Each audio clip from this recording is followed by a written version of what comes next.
I read somewhere where 1% of agents in the NFL are women, Yeah. and less than 1% of that are black women. Oh, I'm talking Miller, right? There may only be maybe 20 of us, and the majority of them work for agencies. They don't have their own agency.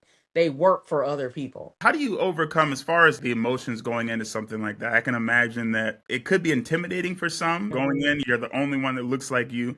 You're going in there against, it's already a competitive field. How does that feel going into there, and how do you overcome whatever feelings you're having to really take charge and do that? Yeah, I would say because of that story, right? You grew up in Wisconsin, so I grew up with a lot of people who didn't look like me, right? But having worked in corporate America in that finance realm, see, you define yourself. When I felt like why I was so successful in corporate America, it was because I had that finance background. Finance is very black and white, no pun intended, right? Either you're going to help the people make money or you're going to help them lose money. And I was always the person who can help organizations make money. And then when I went into the marketing finance side of it, it was more like, what do we put on television? How do we build? And I worked in a world where there weren't a lot of people who looked like me. I was always the only woman, and I was definitely always the only black woman. I always held a seat at the table as the lonely only.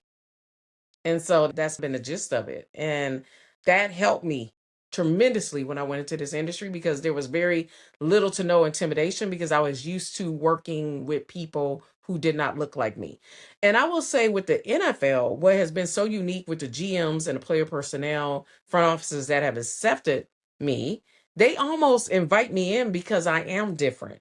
I represent something different. I'm not the same old person or same image that's coming to them, right? I'm not Jerry Maguire. I'm Rasheeda Liberty. And so they at times will help with situations. They will call me, give me leads. They will tell me straight up, no, I don't like your guy. But it has been a very open communication, which has allowed me not to be intimidated in those spaces. I'm very strong and it's kind of like second nature because of the work I've done previously.